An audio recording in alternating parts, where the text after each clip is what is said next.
YT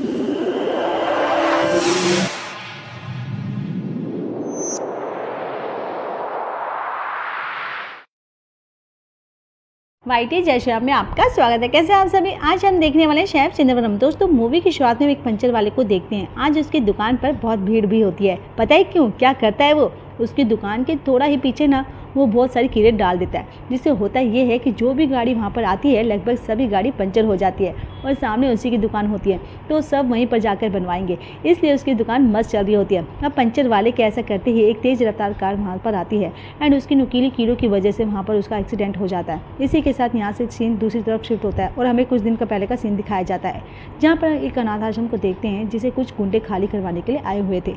उसी अनाथ आश्रम की रसोई में हम एक शेफ को भी खाना बनाते हुए देखते हैं और ये इसी कहानी का हीरो होता है शेफ चिदंबरम। चिदंबरम दोस्तों जब इन गुंडों को देखता है ना तो बस तो खाना बनाने के साथ साथ उन सभी को भी बुरी तरह पका देता है, मतलब कि मारता है, जिससे वो सभी वहाँ से भाग खड़े होते हैं। दरअसल चिदंबरम अक्सर यहाँ पर आकर बच्चों को अपने हाथ का खाना बनाकर खिलाता है।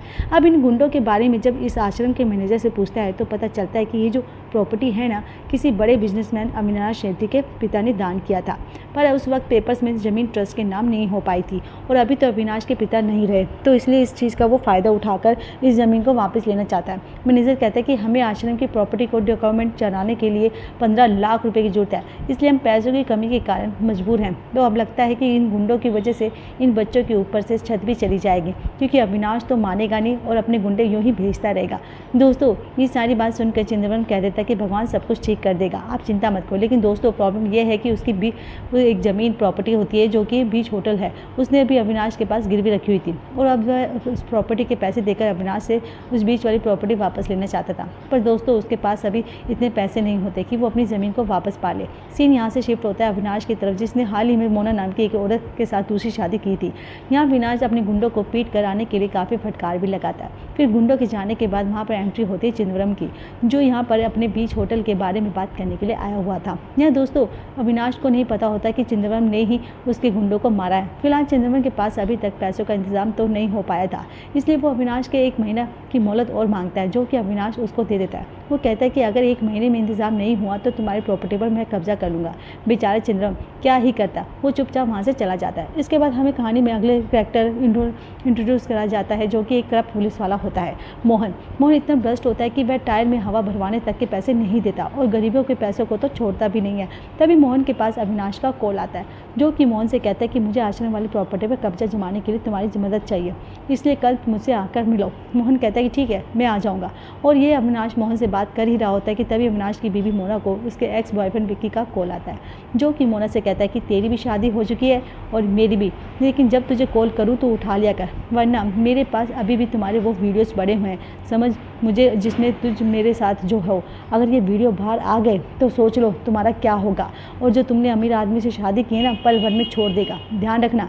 इसलिए एक आखिरी बार मुझे 10 लाख रुपए दे दो, फिर मैं तुम्हें कभी परेशान नहीं करूँगा। दोस्तों मोना भी विक्की से बोल देती कि ठीक है मैं कुछ करती हूँ, वो वीडियोस किसी को मत दिखाना। अगले दिन की बात है कि सिलसिले में मोना चिदंबरम से मिलने जाती है। वो कहती है अगर तुम मेरा एक काम कर दोगे तो मैं तुम्हें प्रॉपर्टी के पेपर्स हाथों हाथ वापस कर दूँगी, क्योंकि मेरे पति को तुम पैसे कभी नहीं चुका पाओगे। असल में मेरा एक एक्स बॉयफ्रेंड है, मुझे पुरानी वीडियोस दिखाकर ब्लैकमेल करता रहता है और मुझे नहीं लगता कि वो अब रुकने वाला है, वो आगे भी इसी तरह मुझे ब्लैकमेल करता रहेगा।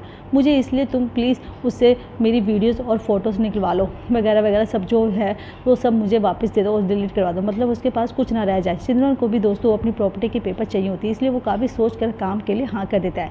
मोना उससे कहती है कि ये बात हमारे ही बीच रहनी चाहिए, ठीक है। ये कह क्या दोस्तों मोना तुरंत विक्की को कॉल लगाकर ये कह देती है कि मैं एड्रेस भेज रही हूँ, कुछ देर के बाद यहाँ पर आकर पैसे ले लेना।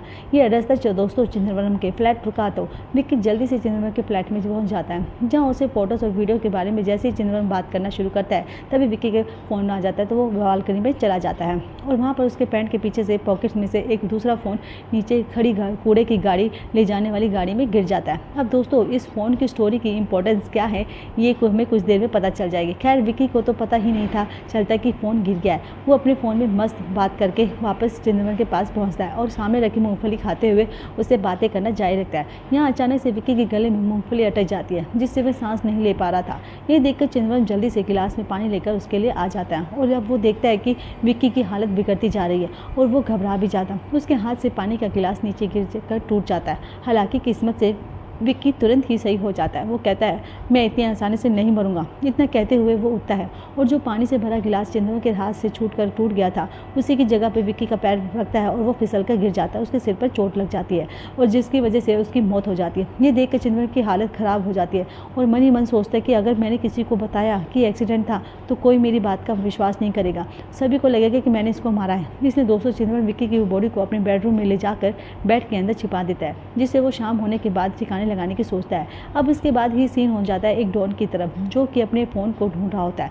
जिसने जिस आदमी को अपना फ़ोन बनाने के लिए दिया था उसे वो काफ़ी मारता भी है। तब वहाँ पर इंस्पेक्टर मोहन आता है, जो कि डॉन से कहता है आखिर मसला क्या है।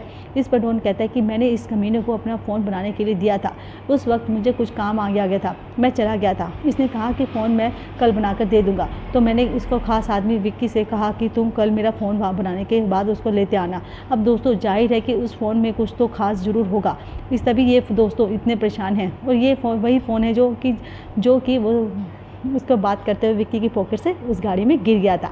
विक्की भी इसी ड्रोन के जरिए लिए क्या काम करता था और वैसे और अब इस ड्रोन ये अपने फ़ोन की वजह से विक्की को ढूंढ रहा था। तो ये सारी चीज़ें जानकर मोहन कहता है कि ठीक है, अगर 2 घंटे में आपका फ़ोन नहीं मिलवाया लुटा दिया तो क्या होगा, कोई बात नहीं, मैं कुछ काम करके देखता हूँ। डॉन दोस्तों तुरंत हाँ कर देता है और फ़ोन की लोकेशन ट्रेस करवाने पर मोहन को पता चल जाता है कि उसका फ़ोन आखिरी लोकेशन एक अपार्टमेंट में था, जहाँ की कैमरा को चेक करके साफ हो जाता है कि विक्की यहाँ पर आया हुआ था। मैं सीधा चंद्रमन के फ्लैट में गया था।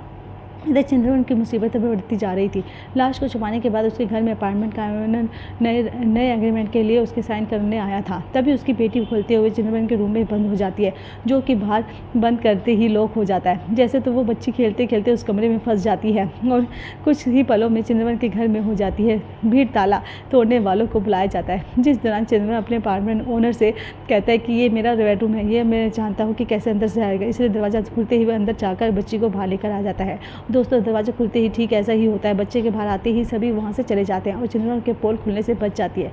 दोस्तों कुछ देर के बाद वहाँ पर चंद्रमन की गर्लफ्रेंड अनु आती है, जो कि अपनी कंपनी मीटिंग के लिए चेन्नई गई हुई थी। तो चंद्रमन के बीच होटल को बचाने के लिए वैसे जोड़ रही थी। अब अनु को देख चंद्रमन काफ़ी ज़्यादा घबरा जाता है, पर वो क्या कर सकता था। जिस बेड के अंदर उसने लाश छुपाई थी उसी के ऊपर बैठ कर अनु काम कर रही थी। अरे भगवान, अब क्या होगा, मेरी एक क्लाइंट मीटिंग है तो मैं दूसरे कमरे में जा रही हूँ। उसी वक्त चंद्रमन के दरवाजे पर इंस्पेक्टर मोहन की दस्तक होती है और वो अंदर आकर विक्की को ढूंढने लग जाता है। अब चंद्रमन उससे क्या कहता है कि क्योंकि मोहन के पास सारे सबूत थे कि विक्की यहाँ पर आया था, तो चंद्रमन ना चाहते हुए भी मोहन को विक्की की लाश दिखाता है और जिसको देखकर मोहन कहता है कि देखो भाई, मुझे इससे मतलब नहीं है, विक्की जिंदा हो या तुमने मारा हो डालो, मैं जानता हूँ, बल्कि मुझे विक्की के पास एक फ़ोन होगा वो चाहिए। चंद्रमन विक्की का पर्सनल फ़ोन मोहन को दे देता है। फिर मोहन जाते हुए चंद्रमन से कहता है कि तुम कल सुबह मुझे 20 लाख रुपए दे देना, मैं किसी से कुछ नहीं कहूँगा, फिर तुम इस बॉडी के साथ जो करो वो करो, बस कल सुबह बस मुझे पैसे चाहिए। वो चला जाता है मेरे खिलाफ, उसके बाद ऑलरेडी हो चुके थे। तो उसके बाद ही ये कहते हैं कि आखिर क्या हो रहा है ये। मोहन के जाते कमरे में बाहर निकल, उससे पूछते क्या बात है, क्या हो रहा है ये। तो थमा कर कहते हैं कुछ नहीं, अपार्टमेंट फ्लैट पता करने के लिए आया था। उस जगह जाने के बाद अनु की कुछ दोस्त उससे मिलने आ जाती है, क्योंकि आज अनु का बर्थडे होता है।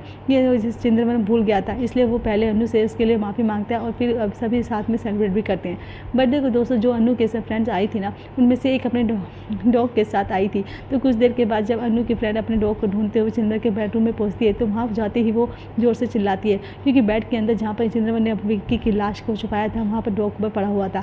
हालांकि वो मरा नहीं था, दरअसल वो डॉग घर में आया था तो चंद्रमन समझ गया था कि बॉडी को सूंघ लेगा, इसलिए चंद्रमन ने जल्दी से बॉडी को वहाँ से हटा दिया था और डॉग को बेहोशी को दवा देकर उसकी जगह पर लिटा दिया था, ताकि जब वो लड़की अपने डॉग को देखे तो सभी के साथ अपने डॉग का इलाज करने चली जाए। और जब लाश को यहाँ पर चंद्रमन ने कहाँ छुपाया था, ये दोस्तों अभी सस्पेंस है। फिलहाल अनु अपने दोस्तों के साथ गई थी और वहाँ से घबराई हुई वापस आकर कहती है कि मेरी एक फ्रेंड श्वेता को हमारी जरूरत है, इसलिए हमें तुरंत पुलिस स्टेशन जाना होगा। असल में श्वेता का पति उसको काफ़ी मारता पीटता है, साथ ही उसने नशे की हालत में पिछली रात श्वेता को मारने की धमकी दी थी, इसलिए वो रिपोर्ट लिखवाने आई थी। यहाँ पर रिवील होता है श्वेता का पति और कोई नहीं बल्कि विक्की था, जो मर चुका था। और इस पुलिस स्टेशन में मोहन भी मौजूद था, जो कि चंद्रमन को देख कर वहाँ पर बहुत बुलाता है बाहर, कि कहता है कि तुम तो बहुत चालाक निकले यार, तुमने पहले पहले विक्की को मारा और अब उसकी बीवी के साथ उसके खिलाफ कंप्लेंट लिखवाने आ रहे हो। खैर, कल तुमने जो 20 लाख रुपये मैंने तुमसे मांगा था तो कब दोगा, दिक्कत नहीं होगी। यहाँ पर चंद्रमन और मोहन को इस तरह से बातें करते डॉन के 2 आदमी देख लेते हैं, जो कि डॉन को इस बारे में बताते भी हैं। चंद्रमन भी चुपचाप आकर सोफे पर सो जाता है। अगली सुबह जब वो उठता है तो उसे दरवाजे पर इंस्पेक्टर मोहन दस्तक दे चुका था। चंद्रमन भी पैसे की मांग करता है तो यहाँ पर चंद्रमन एकदम भोला बन जाता है। अरे कैसा पैसा, कैसी लाश। मोहन बेडरूम में जाता है तो वहाँ पर उसे विक्की की लाश नहीं मिलती, पर फिर वो सोसाइटी वालों के सामने कैमरा चेक करता है तो उसमें विक्की के वापस जाता हुआ दिख रहा था। मतलब कि मोहन की चाल यहाँ पर काम नहीं आई। दोस्तों, मोहन चंद्रमन से कहता है कि मैं तुम्हें 24 घंटों में अंदर डाल दूंगा, देखना तुम मेरे सामने अच्छा नहीं किया। पर फिर चंद्रमन भी जवाब देता है कि दोस्तों कि सर, आप आम आदमी को छोड़ना नहीं चाहते ना, आप छोड़ना, आप गलती कर रहे हो, आप मेरे को नहीं छोड़ना, ऐसा कुछ गलती नहीं। अच्छे से भी खामोश हो जाते हैं। इसके बाद मोहन जब डॉन के पास आता है तो डॉन भी उससे कहता है कि जो फ़ोन तुम लेकर आए वो मेरा नहीं है बल्कि विकी का फ़ोन है। यहाँ भी मोहन 24 घंटे में उसका फ़ोन लाने का वादा करके चला जाता है। इस तरह दोस्तों चंद्रमन भी अनु से अब कुछ बता देता है कि ऐड इस बात को सुनकर वो रोते हुए चली जाती है क्योंकि चंद्रमन सरेंडर करने को तैयार नहीं होता। इसके बाद चंद्रमन को मोना का फ़ोन आता है जो उससे कहती है कि अगर तुम्हें अपनी प्रॉपर्टी के पेपर वापस चाहिए तो मुझसे मिलने आओ। और फिर वो जब चंद्रमन उसके घर पहुंचता है तो वहाँ पर उसे मोना उसके अपने पति अविनाश की लाश दिखाती है। वो कहती है कि उसे ठिकाने लगाने में मेरी मदद करो, बदले में मैं तुम्हें तुम्हारे पेपर्स और तिजोरी की रखे आधे पैसे दे दूंगी। दरअसल अविनाश की मौत मोना के साथ मस्ती करने के दौरान हो गई थी, ऐसा मोहना उसका बताती है कि बाकी दोस्तों से हंटर से मार कर कौन सी मस्ती होती है भाई पता नहीं। खैर, मुन्ना की बातें मानकर लाश को ठिकाने लगाने चंद्रमन लग जाता है। वो मोना के साथ अविनाश की लाश को एक के तालाब में जाकर फेंक देता है। तभी मोना का एक फ़ोन के साथ कुछ वीडियोस और फोटोज़ मिलती हैं जो कि विक्की के फ़ोन में थी। उस फ़ोन के दूसरी तरफ ऑटोमेटिक वॉइस में मोना से कोई कहता है, अगर तुमने अविनाश की तिजोरी का पासवर्ड नहीं बताया तो मैं तुम्हारी फ़ोटोज़ वायरल कर दूंगा।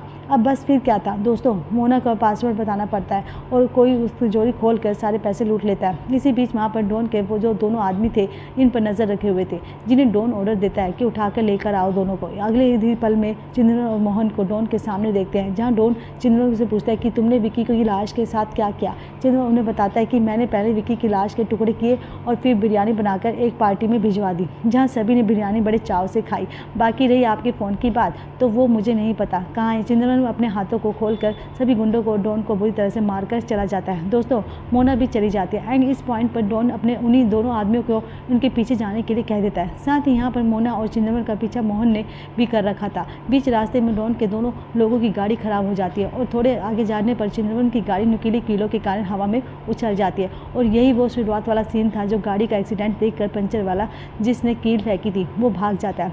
यहाँ मोहन चंद्रमन को बाहर निकालता है और उसे बताता है कि तू जाल में आखिर फंस ही गया। असल में दोस्तों, विक्की का फ़ोन एक डॉन के पास था और उसने अविनाश को उसकी बीवी की वीडियोस भेज दिए थे, जो देखकर अविनाश आग बबूला होकर मोना को मारने की कोशिश करने लगा था। पर इस पर दौरान उल्टा उसके सर पर चोट लग गई थी और अविनाश का सर फट गया था। इसके होने के कारण मोना ने मोहन को कॉल किया था और हर चीज़ बताई होती थी। साथ ही 2 करोड़ देने का वादा भी किया था। इस पर मोहन ने उसे बताया था कि तुम किसी और को बकरा बनाकर लाश को ठिकाने लगवा दो और बाकी उसको मैं अंदर कर दूंगा और सारे इल्ज़ाम उस बकरे पर आ जाएगा। तुम समझ जाओगे ना। मतलब कि दोस्तों, मोना ने भी चंद्रमन को फंसाया। तभी उसको एक ट्रक अचानक से टक्कर मार देता है, उसकी वहीं पर मौत हो जाती है। और हारी के मरने के से पहले चंद्रमन बता देता है कि मैंने विक्की की लाश को हार्ट एयर बलून में बांधकर ठिकाने लगा दिया था, उसके टुकड़े नहीं किए थे। ये रही बात, किसने मोना को भी कॉल किया था, वो कोई और नहीं बल्कि अन्नू थी। दोस्तों, असल में अविनाश की लाश को ठिकाने लगाते वक्त चंद्रमन ने मोना के फ़ोन में मोहन को मैसेज भेज देख लिया था और उसे पता लग चुका था कि मोहन और मोना मिले हुए हैं और चंद्रमन को फंसा रहे हैं। अब तिजोरी में रखे 10 करोड़ और चंद्रमन के प्रॉपर्टी पेपर्स अन्नू ला कर चंद्रमन को दे देती है, जिससे कि आधे पैसे चंद्रमन अनाथ आश्रम को दे देता है और बाकी आधे पैसे से अपने बीच होटल को चालू कर देता है। रही बात मुन्ना की, तो उसकी मौत हो चुकी थी मोना की। अब चंद्रमन को उसके साथ एक्सीडेंट हुआ था ना, मोना और मोहन की लाश के साथ देखकर पुलिस को लगा